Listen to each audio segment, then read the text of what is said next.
Shri Swami Samarth Priya's life या YouTube channel तुम्हा सर्वांचं मनपूर्वक स्वागत आहे। दुसरा सोमवार, श्रावणी जो दुसरा सोमवार आहे, या श्रावणी दुसऱ्या सोमवारी आपल्याला काही विशेष असे उपाय आहेत ते करायचे आहेत। हा जो दुसरा श्रावणी सोमवार आहे, या दुसऱ्या श्रावणी सोमवारी आलेले आहे अष्टमी। ही अष्टमी तिथी आलेली आहे, पण ही अष्टमी तिथी आपल्याला कॅलेंडरमध्ये 13 तारखेला दाखवलेली आहे। पण मी तुम्हाला माहितीसाठी सांगते की ही अष्टमी तिथी सुरू कधी होणार आहे, त्याआधी आपण पाहूया, म्हणजे आपले गैरसमज होणार नाहीत किंवा आपल्याला असं चुकीचं वाटणार नाही की चुकीची माहिती सांगितलेली आहे की 13 तारखेला आहे आणि तुम्ही 12 तारखेला का म्हणताय। तर आता आपण पाहूया। 12 तारखेला आहे आपला दुसरा सोमवार। तर ह्या दुसऱ्या सोमवारी सकाळी 7:55 अष्टमी तिथीला आहे ती सुरुवात होत आहे, म्हणजे सकाळी 7:55 आणि ती 13 तारखेला सकाळी 9:31 संपत आहे। असं ही अष्टमी तिथीचा हा जो कालावधी आहे, म्हणजे काय आहे की 12 तारखेला अष्टमी तिथी ही आहे, पण अष्टमी तिथी ही किती 7:55 सुरू होणार आहे। त्यामुळे संपूर्ण दिवसभर ही अष्टमी तिथी ही आपल्याला 12 तारखेला असणार आहे। त्यामुळे या 12 तारखेला आपल्याला विशेष काही असं उपाय करायचे आहेत, कारण हा जो योग आहे, हा जो अष्टमी तिथी म्हणजे सोमवारी अष्टमी तिथी येणं आणि या दिवशी आपल्याला भगवान शिवशंकरांच्या सेवा करणं आणि विशेष असे काही उपाय असतात ते आवर्जून याच दिवशी हे केले जातात। आणि हा जो योग आहे तो अगदी दुर्मिळ प्रमाणात येतो, कारण हा योग आहे तो सतत योग आहे, हा येत नाही। खूप कालावधीनंतर हा योग आहे तो साधून येतो। तर हा जो योग आलेला आहे आणि त्याचबरोबर हा जो श्रावण महिना आहे, हा श्रावण महिना ही अतिशय असा महत्त्वपूर्ण महिना आहे, कारण हा जो श्रावण महिन्याचा जो म्हणजे आलेला जो श्रावण महिना आहे, हा श्रावण महिना 72 वर्षानंतर हा आलेला योग आहे। कारण पहिला जो सोमवार आहे, म्हणजे श्रावणाचा जो पहिला दिवस आहे तो सोमवार आणि शेवट आहे तेही सोमवार आलेला आहे।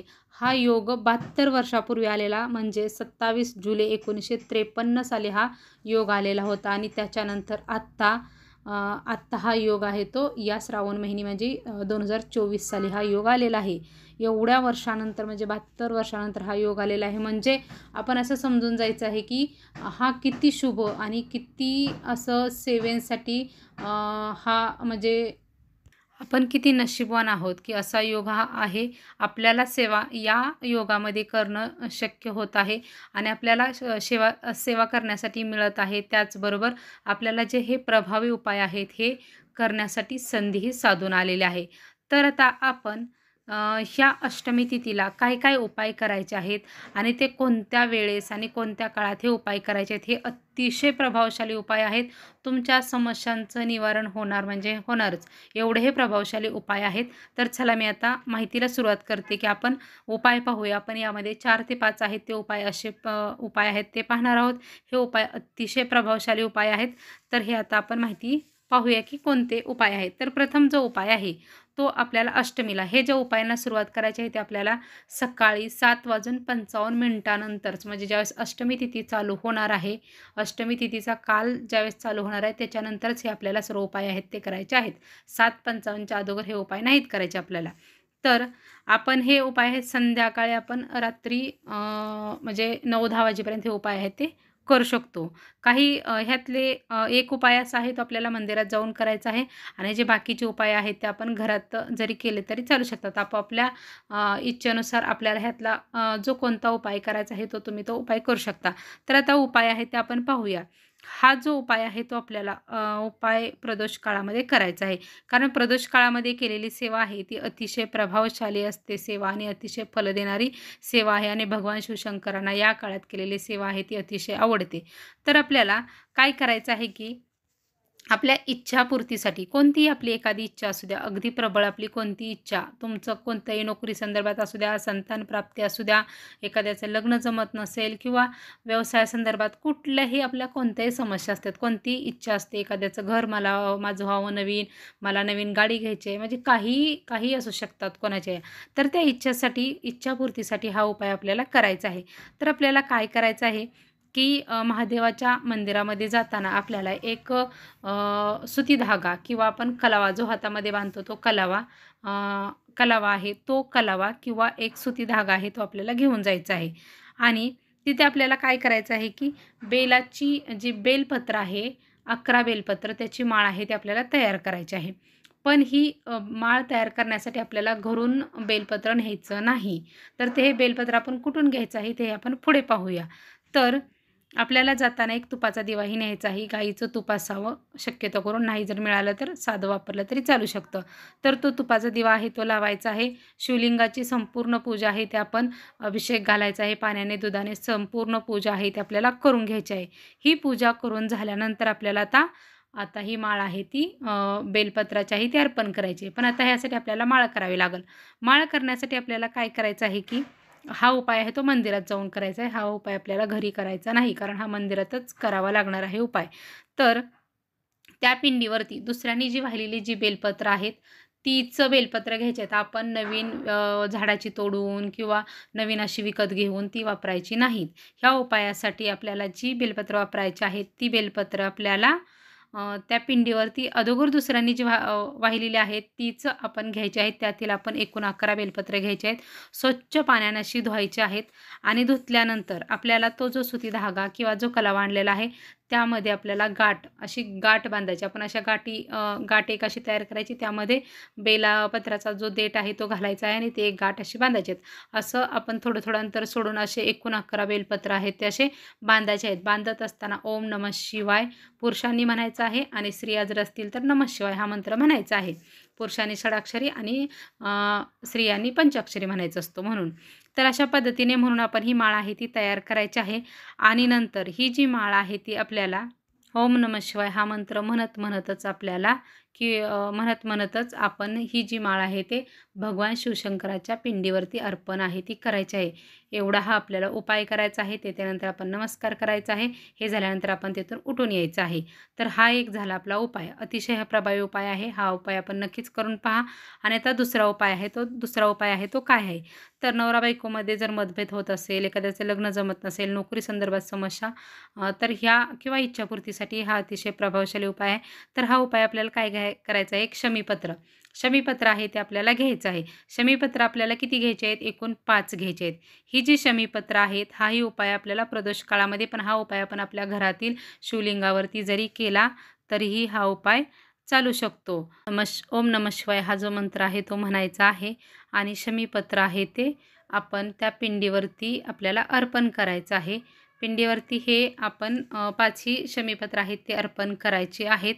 आणि असा हा जो आहे उपाय तो आपल्याला करायचा आहे. हे जे शमीपत्र आहेत नंतर ते आपण अशीच ठेवायचे आहेत आणि आपण नंतर म्हणजे दुसऱ्या दिवशी आपण काढायचे आहेत आणि नंतर अशीच ठेवायचे आहेत. आणि आपण कोणतंही काम करण्यासाठी जाण्यासाठी आपण नक्कीच ही जर एखादं जर नोकरी संदर्भात जर आपल्याला इंटरव्ह्यू द्यायला जायचं असेल तर ही शमीपत्र आहेत ते आपण अशी एका कागदाच्या पुडीत बांधून ठेवायचे आहेत आणि आपण जातानाही न्यायचे आहेत. आपलं ते काम पूर्ण होतं म्हणजे होतंच. आपली इच्छा किंवा जे काम असेल ते 3 महिन्यामध्ये नक्कीच पूर्ण होईल. हा अतिशय प्रभावी उपाय आहे. तर आता जो तिसरा उपाय आहे तो आपण पाहूया. यासाठी आपल्याला देशी गाईचं दूध आहे ते लागणार आहे आणि एक बेलपत्र आहे ते लागणार आहे. तर आपल्याला काय करायचं आहे, देशी गाईचं दूध आपल्याला घ्यायचं आहे. देशीच गाईचं, दुसरं नाही. मिळालं तरच आपण हा उपाय करा, कारण यासाठी देशी गाईचं दूध लागतं.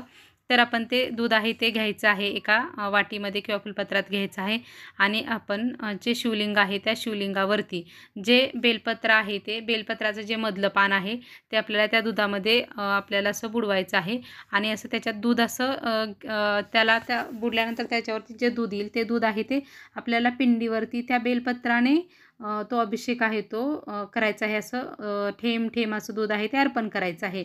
आणि ते करत असताना ओम नमः शिवाय हा मंत्र आहे तो आपल्याला 11 वेळा म्हणू शकता, 21 वेळा म्हणू शकता. तुम्हाला जेवढ्या वेळा शक्य आहे तेवढ्या वेळा आपल्याला हा म्हणायचा आहे. आणि ते केल्यानंतर आपण हे जे बेलपत्र आहेत ते बेलपत्र जी पिंडीच्या जी पाणी वाहतं, जिथून पाणी वाहतं तिथं ते बेलपत्र म्हणजे अशोक सुंदरीचं ते स्थान आहे, तिथं ते आपल्याला अर्पण आहे ते करायचं आहे. याने धनलक्ष्मी प्राप्तीसाठी किंवा नोकरीसाठी हा अतिशय प्रभावशाली उपाय आहे. हा उपाय आहे तो तुम्ही जरूर करून पहा. अष्टमी तिथीलाच हा उपाय आहे तो केला जातो. त्यामुळे हाही उपाय अतिशय प्रभावी आहे, हाही करा. यानंतर जो पुढचा उपाय आहे तो आपल्या घरामध्ये पैसा टिकत नसेल, एखादी व्यक्ती जर आजारी असेल तर त्यासाठी हा उपाय अतिशय प्रभावशाली उपाय आहे तर तो करायचा आहे. अष्टमी तिथी ही अतिशय महत्त्वाची का आहे? कारण या दिवशी शंकर आणि पार्वती यांच्या मिलनाचा हा दिवस आहे. 64 योगिनी म्हणजेच माता पार्वतीचे जी रूपं आहेत ही 64 योगिनी ह्या सर्व त्या दिवशी एकत्रित येतात आणि शंकरांना भेटतात. तर म्हणून हा जो अष्टमी तिथीचा दिवस आहे तो अतिशय महत्त्वाचा मानला जातो. म्हणून या दिवशीचे हे जे सर्व उपाय आहेत ते अतिशय प्रभावशाली उपाय असतात. हा उपाय आपल्याला कसा करायचा आहे की एक बेलपत्र आहे ते घ्यायचं आहे. त्याचं जे मधलं पान आहे त्याला पिवळं चंदन लावायचं आहे. साईडची जी 2 पानं आहेत त्याला आपल्याला लाल चंदन आहे ते लावायचं आहे. आणि हे जे बेलपत्र आहे ते आपण अशोक सुंदरी म्हणजे जिथून पिंडीचं जे पाणी वाहतं तिथं आपल्याला हे बेलपत्र आहे ते अर्पण करायचं आहे. आणि नंतर आपण पिंडीवरती पाण्याने अभिषेक आहे तो घालायचा आहे.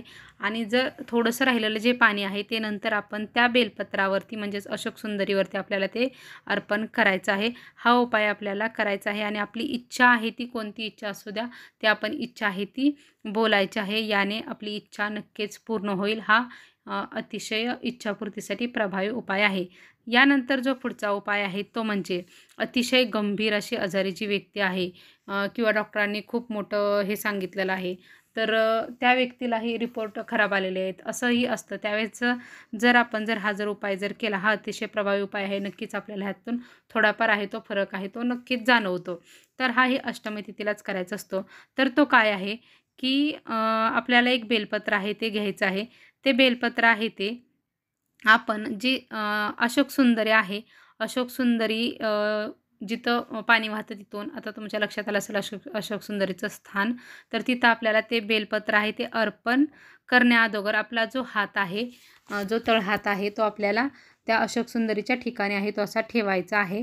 ठेवल्यानंतर आपण ओम नमः शिवाय, ओम नमः शिवाय हा मंत्र आहे तो आपण 5 वेळा बोलायचा आहे. आणि यानंतर आपण तिथं एक बेलपत्र आहे ते अर्पण करायचं आहे. नंतर ओम नमः शिवाय, ओम नमः शिवाय असं आपण 11 वेळा म्हणून. आणि हे केल्यानंतर आपण पाणी आहे ते पिंडीवरती अर्पण करायचं आणि नंतर अशोक सुंदरी तिथं अर्पण करायचं. आणि ते जे बेलपत्र आहे ते आपण जी आजारी व्यक्ती आहे किंवा जी व्यक्तीला हा त्रास होतो किंवा आजारी आहे त्या व्यक्तीनं ते जर बेलपत्र खाल्लं तर त्या व्यक्तीच्या रिपोर्टमध्ये नक्कीच चांगला फरक आहे तो जाणवतो आणि चांगला रिपोर्ट येण्याची म्हणजे येतो. थोडाफार त्यातली त्यात हा फरक पडतो. हा अतिशय प्रभावशाली उपाय आहे. तर हे जे सर्व उपाय आहेत हे श्रावणातील दुसरा जो आपला सोमवार आहे याला आलेले आहे अष्टमी तिथी. या अष्टमी तिथीलाच हे उपाय केले जातात. हे दुसऱ्या कोणत्याही सोमवारी असे उपाय केले जात नाही. म्हणजे उपाय करू शकतो आपण पण एवढे प्रभावशाली हे उपाय होत नाहीत. हे अष्टमी तिथीलाच अतिशय प्रभावशाली उपाय आहेत आणि हे अष्टमी तिथीलाच केले जातात. त्यासाठी आपण जरूर या श्रावणातील दुसऱ्या सोमवारी ह्यातील जो कोणता उपाय तुम्हाला सगळेच उपाय करावे असं नाही, जो कोणता उपाय तुम्हाला करायचा असेल त्यातील हा उपाय करून पहा. अतिशय प्रभावशाली हे उपाय आहेत. तर ही सर्व माहिती तुम्हाला सर्वांना कशी वाटली नक्कीच कमेंट करून सांगा. श्री स्वामी समर्थ.